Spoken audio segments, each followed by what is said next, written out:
చదివాడు కృష్ణ పరమాత్ముడు సంపూర్ణంగా తన యొక్క ఆవేదనని తెలియపరుస్తూ ఏమి జరగాలో ఆ జరగడానికి కారణాలు ఏమిటో ఇది ముందు జరగబోయేది ఎలా ఉండాలో అన్ని తెలియపరిచింది కృష్ణ పరమాత్మునికి. అంటే దృఢ నిశ్చయానికి వచ్చేసింది, ఎలాగైనా నీవు నన్ను వివాహం ఆడవలసిందే. అది ఏ వివాహమైనా కానీ ఏ పద్ధతిలో అయినా కానీ. స్వామి లేఖను చదివాడు, దాన్ని పక్కన పెట్టి అగ్ని జ్యోతితో అంటూ ఉన్నట్ట, అయ్యా ఈ పిల్ల నాకు లేఖ రాసింది, ఈ పిల్ల గురించి నాకు వివాహానికి ఎంతో పూర్వం తెలుసున్నాయా, రుక్మిణినే వివాహం ఆడాలని చెప్పి నేను కూడా నిద్ర లేని రాత్రులు గడుపుతూ ఉన్నాను. ఎంత తొందరగా అవుతామా అని చెప్పి నేను ఆలోచిస్తూ ఉన్నానయ్యా. భగవంతుని దృష్టిలో రాత్రి నిద్ర లేదంటే ఎవరు దాన్ని పొందాలనుకుంటారో అటువంటి వారిలో అజ్ఞానాన్ని తీసి వాళ్ళని తాను పొందడానికి ఆ యొక్క మహానుభావుడు ఆర్తి చెందుతూ ఉంటాడని చెప్పి అర్థమంటారు. అప్పుడు అగ్నిజ్యోతుడు అన్నాడు, ఆ అమ్మాయి నీకు తగినదయ్యా, ఆమెకు నీకు తగిన వాడివి. మేము గురువులం, నేను అగ్నిజ్యోతుడిని. అగ్ని అనేది స్వయం ప్రకాశం, అజ్ఞానాన్ని దగ్ధం చేస్తుంది. అటువంటి భగవంతుని చూపించేవాడు గురువు అనేటువంటి వాడు. ఈశ్వర దర్శనాభిలాష అయినటువంటి వాడిని భగవంతుని వైపు తీసుకువెళ్తాడు గురువు అనేటువంటి వాడు. మేము గురువులమయ్యా, ఆశీర్వచనం చేస్తూ ఉన్నాం, మీ ఇద్దరికి వివాహం అవుతుంది, ఎలాంటి ఇబ్బంది లేదని చెప్పి, ఇక ఆలస్యం ఏంటయ్యా, ఈ లోకంలో ఒక గొప్ప సంప్రదాయాన్ని నిలబెట్టు, శరణాగతి చేసిన వారిని భగవంతుడు రక్షిస్తాడనేటువంటి ధైర్యాన్ని ఇదిగో ఈ రుక్మిణిని వివాహం ఆడటం ద్వారా నువ్వు నిలబెట్టాలి. కాబట్టి కృష్ణ వెంటనే బయలుదేరి రావయ్యా అని చెప్పి ఆ యొక్క కృష్ణ పరమాత్మని వేడుకున్నాడు అగ్నిజ్యోతుడు. వినగానే కృష్ణుడు తన యొక్క రథసారథిని పిలిచాట. అన్నగారికి కూడా ఈ యొక్క విషయం చెప్పకుండానే మనస్ఫూర్తిగా పిలిచిన వాడి కోసం పరిగెత్తడానికి పరమాత్మ ఎంత సిద్ధంగా ఉంటాడో మనం అర్థం చేసుకోవాలి. సారథిని పిలిచాడు, రథం సిద్ధం చేయమన్నాడు. అగ్నిజ్యోతుడితో కలిసి రథం మీద కూర్చొని గబగబా చేస్తూ ఉన్నాడు. ఈ సమయంలో బలరాముడికి కృష్ణుడు కనపడకపోవడం అర్థమైంది. తమ్ముడు ఎక్కడికి వెళ్ళాడని చెప్పి అడిగాడు. విదర్భ రాజ్యంలోని పుణ్య నగరంలో రుక్మిణీదేవిని రాక్షస వివాహం చేసుకుని తీసుకురావడానికి వెళ్ళారని చెప్పి తెలియజేశారు పక్కన ఉన్నటువంటి వారు. అన్నగారి ప్రేమ అన్నగారి, తమ్ముడు ఒక్కడే వెళ్ళాడని చెప్పి సైన్యాన్ని తీసుకుని ఆయన కూడా బయలుదేరి వెళ్ళాడు. కృష్ణ పరమాత్మ పుణ్య నగర వీధుల్లో తిరుగుతూ ఉన్నట్టు.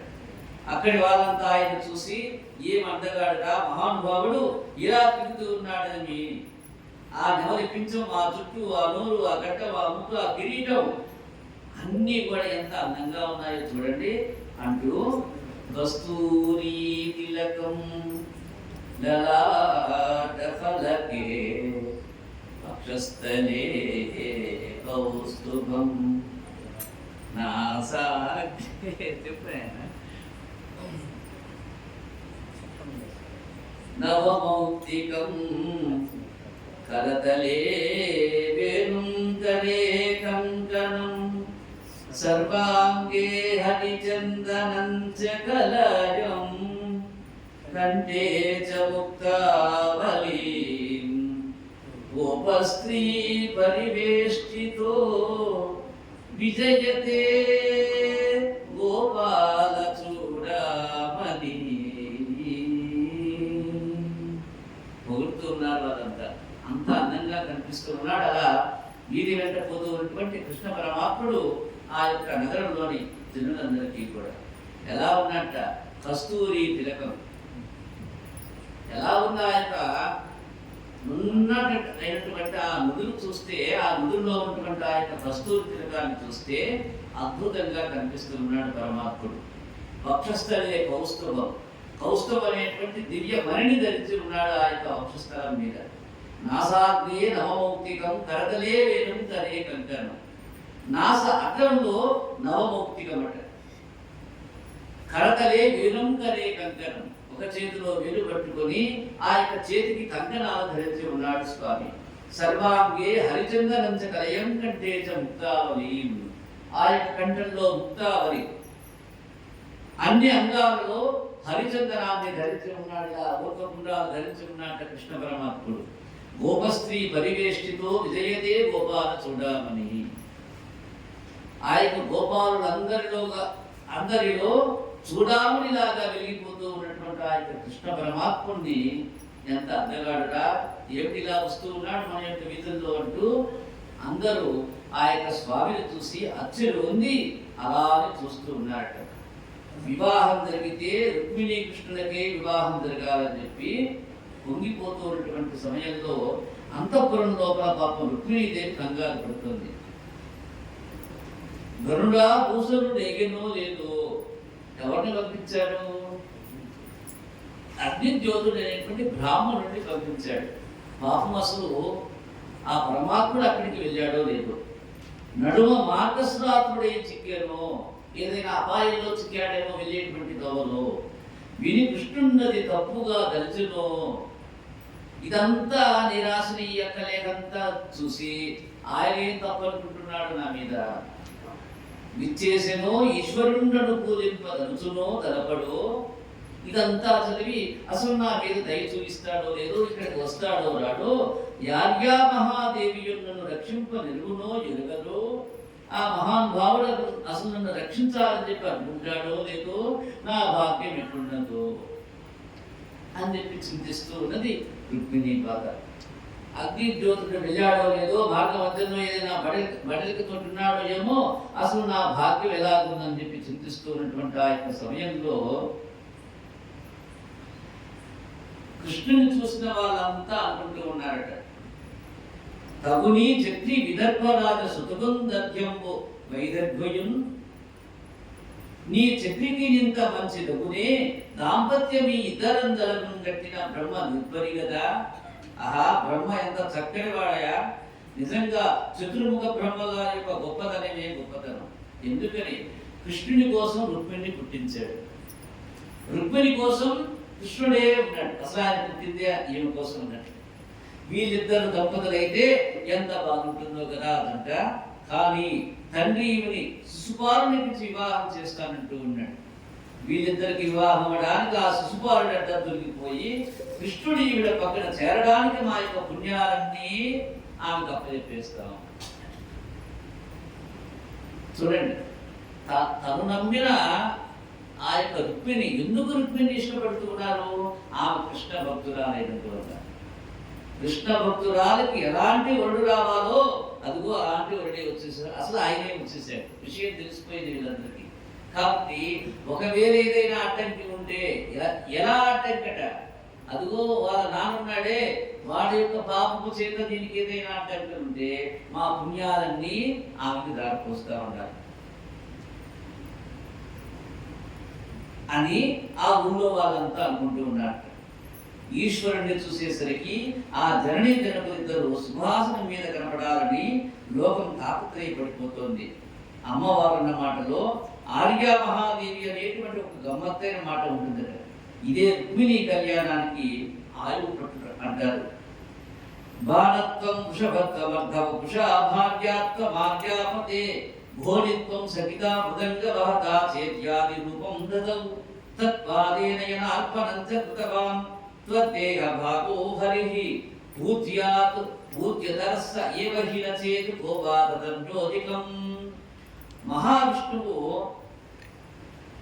ఇప్పుడు ఇక్కడ కృష్ణ పరమాత్మ రూపంగా వారి యొక్క గృహాల చెంత నడుస్తూ ఉంటే వాళ్ళందరూ పొంగిపోయి కృష్ణ పరమాత్మని వినోదా పొగుడుతూ ఉన్నారట.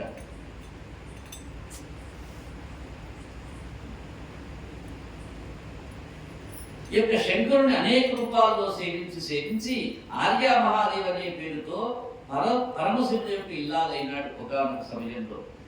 ఈ ఆర్యా మహాదేవికి సంబంధించిన కథ ఎలాగైతే ఉందో ఇప్పుడు ఈ యొక్క రుక్మిణీ కృష్ణుల యొక్క కథ కూడా అలాగే ఉందని చెప్పి ఆ జనాలు వీళ్ళ పొగుడుతూ ఉన్నారట. ఇప్పుడు ఈ రుక్మిణీ కళ్యాణ ఘట్టం ఎవరైతే చదువుతారో అలాంటి వాళ్ళందరికీ త్వరగా వివాహం అయ్యేట్టుగా వాళ్ళందరూ అనుగ్రహించారు. కన్యక కృష్ణుడిని యొక్క గుణాలు మెచ్చుకున్నాడమ్మా, నీ వంటి శిష్యురాలిని గురువైనందుకు నాకు ఎంతో ధనాన్ని ఇచ్చాడు. సుదర్శన చక్రాన్ని పట్టుకొని వచ్చేసేసాడు మన యొక్క రాజ్యానికి. దేవతలు రాక్షసులు కలిసి వచ్చినా సరే రాక్షస వివాహంతో నిన్ను తీసుకుని వెళ్తానని చెప్పి నీ జీవితం ఫలిస్తుందని చెప్పి నీకు తెలియజేయమన్నాడని చెప్పి ఆ యొక్క అగ్నిజ్యోతుడు వార్తను తీసుకుని వచ్చి రుక్మిణీదేవికి చెప్పేశాట. అప్పటి వరకు కంగారు పడుతోంది రుక్మిణీ మాత. ఎప్పుడైతే ఆ యొక్క అగ్నిజ్యోతుడు వార్త అందజేశాడో పరమ సంతోషాన్ని పొందింది రుక్మిణి. అమ్మవారు రుక్మిణీదేవి పార్వతీ పరమేశ్వర ఆరాధన చేసింది. ఈ యొక్క కాత్యాయని వ్రతం చేసి ఆడపిల్ల ఐదవ తరం నిలబడాలంటే తపస్సు చేయాలని చెప్పి చెప్తోంది శాస్త్రం. అలాంటి ఆ యొక్క అనుగ్రహ ఫలం చేత ఇంట్లో ఇక కృష్ణయ్య వస్తే ఏం జరుగుతుంది, తీసుకుని వెళ్ళిపోతాడు. ఆ వెళ్ళే దోవలో ఎక్కడ అగ్ని దగ్గర, ఎక్కడ దేవాలయంలోనూ, ఎక్కడ ఆచార్యుడు కనబడితేనో ఎక్కడో చోట వివాహం అయిపోతుంది. అందువల్ల ఆ యొక్క రుక్మిణీ మాత ఇంట్లో గృహార్చన చేస్తూ ఉంది. లక్ష్మీ అమ్మవారిని, పార్వతీ మాతను అనేక రకాలుగా పూజిస్తూ ఉంది. ఈ విధంగా ఆ యొక్క పూజ అయిపోగానే రుక్మిణీదేవి ఎవరితోటి మాట్లాడకుండా ఈ యొక్క మాంగళ్య ఈ అమ్మవారి పూజ చేసేటువంటి సమయంలో అమ్మవారి దగ్గర పెద్ద పెద్ద మంగళసూత్రాలు ఉంటాయి. వాటిని చేతిలో పట్టుకున్నదట. మౌనంగా దేవాలయానికి వెళ్ళిపోయింది. భీష్మకుడు కొన్ని మంగళసూత్రాలు చేయించి పెద్ద ముత్తయ్యవులకు ఇప్పించాడు. గౌరీ తపస్సు అయ్యే వరకు ఆ యొక్క పిల్ల మాట్లాడకుండా ఉండాలి. ఇది నియమం ఆ యొక్క గౌరీ పూజకి. ఆమె గౌరీ మీద కుంకుమ వేస్తూ తదేక ధ్యానంతో గౌరీ మాతని అనేక రకాలుగా ప్రార్థించింది. ఆ తర్వాత ఈ యొక్క భీష్మకుడు వివాహానికి పూర్వం చేయవలసిన తతంగాలన్నీ పూర్తి చేస్తూ ఉన్నాడు. మరి కొద్దిసేపట్లో కంసుడికి ఇచ్చి వివాహం చేయబోతూ ఉన్నారు. అలా నమ్మితి నా మనమ్మున సనాతనులైన ఆ మహేశుడన్ మిమ్ము పురాణ దంపతులు మీరు భజింతు గదమ్మ మేటి పెద్దమ్మ దయాంబు రాసి గదమ్మ హరిన్ భజిజేయునమ్మ నమ్మిన వారికి ఎన్నటికీ నాశనము లేదు గదమ్మ ఈశ్వరి అంటూ ఆ యొక్క పార్వతీ మాతని వేడుకుంటూ ఉన్నదట రుక్మిణీ మాత. కృష్ణుని నాకు భర్తగా చేయవమ్మా అని చెప్పి అనేక రకాలుగా ప్రార్థించింది. నిన్ను నమ్మిన వాళ్ళకు ఎన్నటికీ నాశనం అన్నది లేదమ్మా, రక్షించి తీరుతావని చెప్పి మనస్సులో కృష్ణుడు వచ్చి తీరుతాడని చెప్పి తలుస్తూ ఆ యొక్క అమ్మ మరొకసారి పార్వతీ మాతకు నమస్కరించిందట. ఎప్పుడైతే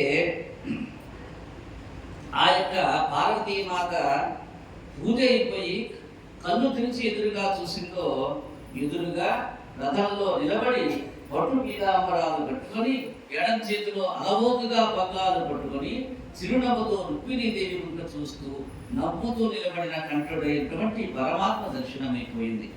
పగ్గాలు విడిచిపెట్టాడు, రథాన్ని దిగాడు. శరణాగతి చేసిన వారి కోసం తానే దిగి వచ్చి నడిచి వచ్చేసాడు ఇక్కడ పరమాత్మ.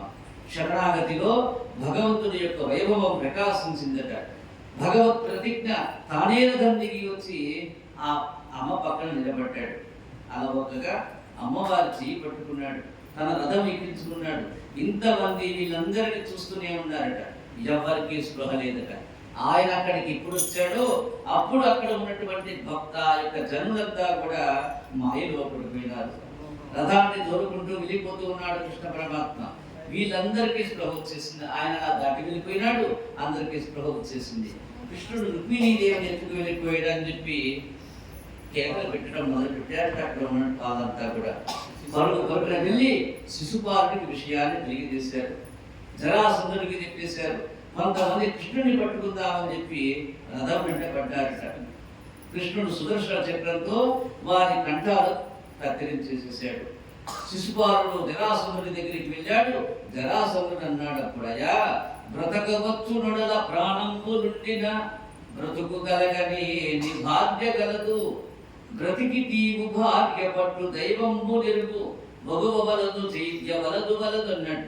ఓ శిశుపాలా, నీవు చాలా అదృష్టవంతుడు విడానైనా. కృష్ణుడి దగ్గరికి వెళ్ళి చచ్చిపోకుండా వెనుక వచ్చావు, అదే 10,000 నీకు. పెళ్ళైతే అయిపోయింది, వదిలేసేరా నాయన, మరొక భాగ్య దొరుకుతుంది, బ్రతికామని సంతోషపడని చెప్పి సలహా ఇచ్చాట.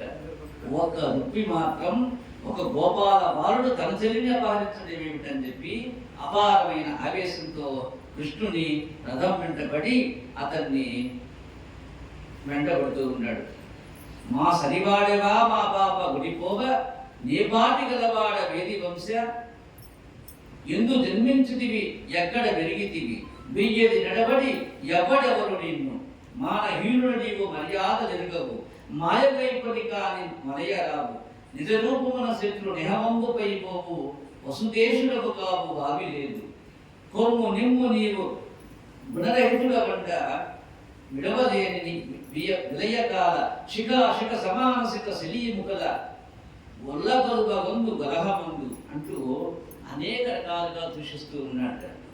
రుక్మిణికి తెలియకుండానే దూషిస్తున్నానని చెప్పి తను అనుకున్నాడు. ఇవన్నీ స్తుతి చేసినట్టు అయిపోయినాయిట.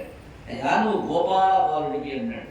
అంటే ఆవులు తోలుకునేటువంటి వాడివి, ఎక్కడో పుట్టిన వాడివి, ఆలమంద వెనకాల తిరిగినటువంటి వాడివి, నీకు మా పిల్ల కావలసి వచ్చిందట్రా, మా పిల్లని ఎత్తుకుపోతావా నేను కృష్ణ నిన్నిప్పుడే చేస్తాను అని ఆ యొక్క కృష్ణుని వెంబడిస్తూ ఉన్నాడు.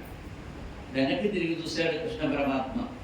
రుక్మిణుని ఇంత చేస్తూ ఉన్నాడు, కానీ అది స్తుతి పాఠం అయిపోతుంది.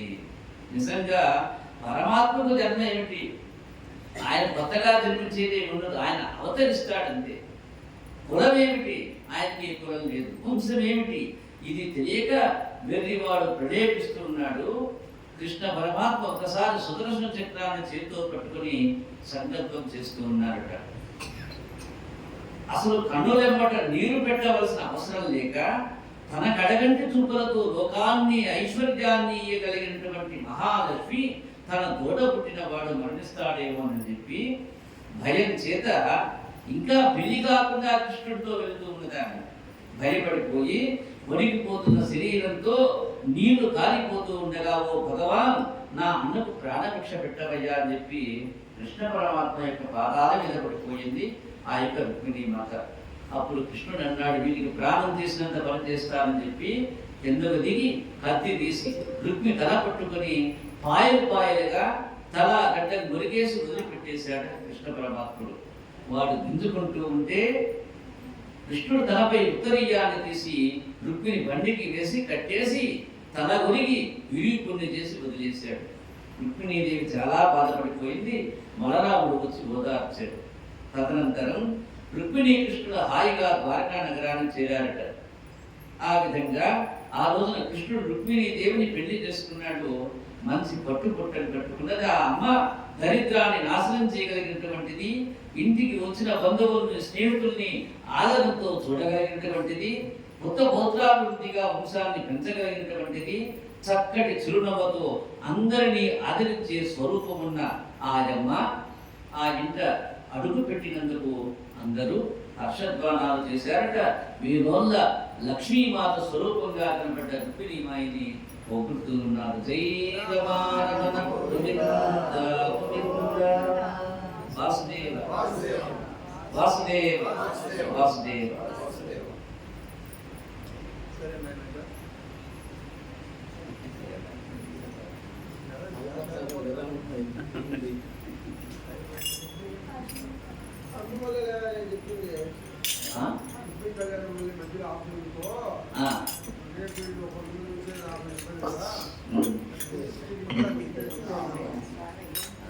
మొట్టమొదటిసారి అర్థం కాదు. నువ్వు ఆ మాట మొదటి